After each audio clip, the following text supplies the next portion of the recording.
بسم اللہ الرحمن الرحیم۔ السلام علیکم، آپ دیکھ رہے ہیں الف نیوز اور میں ہوں آپ کے ساتھ ماجد علی۔ شامل کرتے ہیں آج کی ون لائن ہیڈ لائن۔ روس نے یوکرینی مزاحمت کے بعد عسکری اہداف کم کر دیے۔ یوکرین کی جانب سے شدید مزاحمت کے باعث روس نے اپنے عسکری اہداف میں تبدیلی کا فیصلہ کیا ہے۔ دوسری جانب یوکرینی صدر زیلنسکی نے ایک مرتبہ پھر جنگ کے خاتمے کے لیے روس سے امن مذاکرات کا مطالبہ کر دیا۔ دوسری جانب روس کا کہنا ہے کہ یوکرین پر اس کا حملہ ایک نئے مرحلے میں داخل ہو چکا ہے۔ بظاہر روسی افواج نے اپنی توجہ یوکرینی دارالحکومت کیف پر قبضے کی بجائے ڈونباس کے علاقوں پر مرکوز کر رکھی ہے۔ ایرانی پاسداران انقلاب کی قطر کے دفاعی شو میں شرکت، امریکہ کی مذمت۔ ایران کی فوج پاسداران انقلاب کی قطر میں ہونے والی دفاعی شو میں شرکت پر خطے میں غم و غصے کی لہر دوڑ گئی ہے۔ نیوز رپورٹ کے مطابق قطر میں ہونے والی ڈیفنس نمائش میں پاسداران انقلاب کی جانب سے میزائلوں کے نئے ماڈلز اور دیگر ہتھیاروں کی نمائش کی گئی، جبکہ ایرانی کمانڈر نے اپنے بوتھ میں ملاقاتیں بھی کیں، جہاں ایک بہت بڑا پوسٹر لگایا گیا تھا جس پر ایک کشتی کی تصویر بنی تھی جس میں کمانڈوز بیٹھے تھے۔ امریکی وزارت خارجہ کے ترجمان نیڈ پرائس نے جمعرات کو کہا ہے کہ ہم میری ٹائم نمائش میں ایران کی موجودگی کو مسترد کرتے ہیں۔ ایران پورے خلیجی خطے میں میری ٹائم کے استحکام کے لیے خطرہ ہے۔ عالمی برادری کو ایران کی حوثیوں کی مدد کے خطرے سے آگاہ ہونا چاہیے۔ سعودی عرب نے اہم بیان جاری کر دیا۔ سعودی عرب کی وزارت توانائی کے ایک سرکاری ذرائع نے بتایا ہے کہ شمالی جدہ میں پیٹرولیم مصنوعات کے ڈسٹریبیوشن کے اسٹیشن پر ایک میزائل حملہ کیا گیا، تاہم ان مجرمانہ حملوں کے نتیجے میں کوئی جانی نقصان نہیں ہوا۔ میڈیا رپورٹس کے مطابق ذرائع نے سعودی عرب کی جانب سے ان تخریب کاری کے حملوں کی شدید مذمت کی، جس کا مملکت کے مختلف خطوں میں اہم تنصیبات اور شہری عملہ کو نشانہ بنایا جا رہا ہے۔ امریکہ پاسداران انقلاب کو بلیک لسٹ سے نکالنے سے دستبردار ہونے کو تیار۔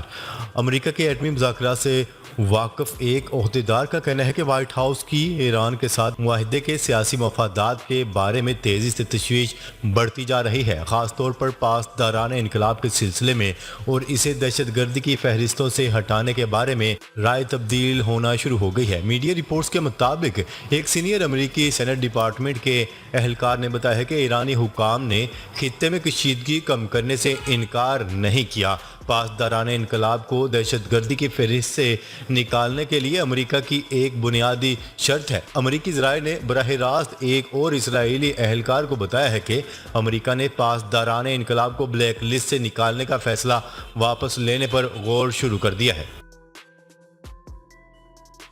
یورپی ملک فن لینڈ روس کے خلاف جنگ میں یوکرین کے دفاع میں سامنے آ گیا۔ نیٹو رکنیت کا خواہش مند فن لینڈ نے روس کے خلاف یوکرین کو جنگی ہتھیاروں کی فراہمی کے بعد دفاعی سازوسامان کی کھیپ بھیجنے کا اعلان کر دیا۔ وزارت دفاع کی جانب سے جاری بیان میں کہا گیا ہے کہ اس بات کو یقینی بنانے کے لیے کہ امداد اپنی منزل تک پہنچ جائے، امداد کے مواد اور ترسیل کے طریقے یا شیڈول کے بارے میں مزید تفصیلی معلومات فراہم نہیں کی جائیں گی۔ وزارت کے مشیر نے خبرساں ادارے کو یہ بتانے سے بھی انکار کیا ہے آیا اس امدادی کیمپ میں ہتھیار شامل ہیں یا نہیں۔ سعودی عرب سے مذاکرات کے 5ویں دور کے لیے تیار ہیں، ایران نے اہم بیان جاری کر دیا۔ ایرانی وزیر خارجہ حسین امیر کا کہنا ہے کہ ایران سعودی عرب سے مذاکرات کے 5ویں دور کے لیے تیار ہے۔ گزشتہ روز لبنانی ٹی وی کو انٹرویو دیتے ہوئے ایرانی وزیر خارجہ حسین امیر نے سعودی عرب سے مذاکرات پر گفتگو کی۔ انہوں نے کہا ہے کہ ایران اور سعودی عرب کے تعلقات کو کچھ مسائل اور چیلنجز کا سامنا ہے۔ سعودی عرب کے کچھ متضاد اور نامناسب رویے تعلقات کو متاثر کرتے ہیں۔ ایرانی وزیر خارجہ کا کہنا تھا کہ یہ درست نہیں کہ یمن میں جو کچھ ہو رہا ہے اس کا تعلق ایران سے ہے، جبکہ ان کا کہنا تھا کہ خلیج فارس میں کسی بھی اسرائیلی اثر و رسوخ کو قبول نہیں کریں گے۔ یوکرین پر حملے کے بعد سے اب تک 14,000 فوجی ہلاک کر دیے گئے۔ روس کا بڑا دعویٰ سامنے آ گیا۔ روس کا کہنا ہے کہ یوکرین پر حملے کے آغاز سے لے کر اب تک 14,000 یوکرینی فوجی ہلاک اور 16,000 سے زائد زخمی ہو چکے ہیں، جبکہ ماسکو نے 1,351 فوجیوں کی ہلاکت کا اعتراف کیا تھا۔ دوسری جانب یوکرین نے دعویٰ کیا ہے کہ اس کے فوجیوں نے 16,000 روسی اہلکاروں کو ہلاک کیا ہے۔ امریکہ نے لڑکیوں کے اسکول بند کرنے پر طالبان سے مذاکرات منسوخ کر دیے۔ غیر ملکی میڈیا کی رپورٹ کے مطابق امریکی حکام اور افغان طالبان کے درمیان دوحہ میں معاشی امور پر مذاکرات طے تھے، تاہم امریکی حکام نے طالبان کی جانب سے لڑکیوں کے اسکول کھولنے کے بعد دوبارہ بند کرنے کے اعلان پر مذاکرات منسوخ کر دیے۔ امریکی محکمہ خارجہ کے ترجمان نے خبر رساں ادارے روئٹر سے گفتگو میں کہا ہے کہ طالبان کا فیصلہ انتہائی مایوس کن، افغان عوام اور بین الاقوامی برادری کے سامنے کیے گئے عزم سے یو ٹرن ہے۔ حکومت نے جنوبی پنجاب صوبے کے قیام کے لیے آئینی ترمیمی بل اسپیکر قومی اسمبلی اسد قیصر کو پیش کر دیا، جبکہ اسپیکر نے بل کو پیر کو منعقد ہونے والے اجلاس کے ایجنڈے میں شامل کرنے کا حکم جاری کر دیا۔ نیوز رپورٹ کے مطابق حکومت کی جانب سے جنوبی پنجاب صوبے کے قیام کے لیے آئینی ترمیمی بل اسپیکر قومی اسمبلی اسد قیصر کو پیش کیا گیا ہے۔ بل وزیر خارجہ شاہ محمود قریشی نے پیش کیا۔ اس موقع پر ڈپٹی اسپیکر قومی اسمبلی قاسم سوری بھی موجود تھے۔ سعودی عرب میں لاؤڈ سپیکر پر اذان کی آواز دھیمی رکھنے کی ہدایت۔ سعودی عرب میں مساجد سے نماز کی براہ راست نشریات پر پابندی اور اذان کے لیے لاؤڈ سپیکر کی آواز مدھم رکھنے کی ہدایت کی گئی ہے۔ عرب میڈیا کی رپورٹ کے مطابق اسلامی امور کی وزارت کی جانب سے مساجد کو رمضان کے تناظر میں ہدایات جاری کی گئی ہیں، جس کے تحت مساجد میں آؤٹ ڈور لاؤڈ سپیکر کا استعمال صرف اذان اور اقامت کے لیے کیا جا سکے گا۔ چینی صدر کا جنوبی کوریا کے نو منتخب صدر کے ساتھ ٹیلی فونک تبادلہ خیال۔ چین کے صدر شی جن پنگ نے جنوبی کوریا کے نو منتخب صدر یون سک یول کے ساتھ فون پر تبادلہ خیال کیا۔ نیوز رپورٹ کے مطابق فون پر ہونے والی بات چیت میں شی جن پنگ نے ایک بار پھر جنوبی کوریا کا صدر منتخب ہونے پر انہیں مبارکباد دی۔ صدر شی جن پنگ نے اس بات کی نشاندہی کی کہ چین اور جنوبی کوریا مستقل قریبی پڑوسی ملک ہیں جو ایک دوسرے سے دور نہیں جا سکتے۔ دونوں ممالک لازم و ملزوم شراکت دار بھی ہیں۔ انہوں نے مزید کہا ہے کہ چین ہمیشہ جنوبی کوریا کے ساتھ اپنے تعلقات کو اہمیت دیتا ہے۔ یوکرین کے ہسپتالوں پر روسی حملوں میں اضافہ ہو رہا ہے۔ عالمی ادارہ صحت کے مطابق روس یوکرین کے ہسپتالوں میں حملوں میں اضافہ کر رہا ہے۔ عالمی ادارہ صحت کی جانب سے جاری بیان میں کہا گیا ہے کہ روس یوکرین تنازع میں ماسکو ہر گزرتے دن کے ساتھ ہسپتالوں سمیت دیگر صحت کی سہولیات کے مراکز پر حملوں میں اضافہ کر رہا ہے۔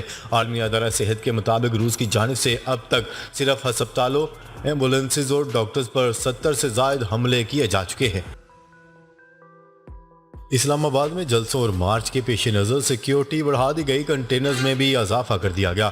حکومت اور اپوزیشن کے جلسوں اور مارچ کی سیکیورٹی اور روٹس کے لیے اسلام آباد انتظامیہ اور وزارت داخلہ کی تیاریاں مکمل ہیں۔ دارالحکومت اسلام آباد میں مختلف مقامات پر کنٹینرز رکھ دیے گئے ہیں، تاہم ابھی سڑکوں ٹریفک کی روانی معمول کے مطابق ہے۔ اسلام آباد میں جلسوں اور احتجاج کے پیش نظر پنجاب اور خیبر پختونخوا سے پولیس کی اضافی نفری لانے کا فیصلہ کیا گیا تھا۔ وزارت داخلہ کے مطابق رینجرز اور ایف سی کی بھی اضافی نفری تعینات کی گئی ہے۔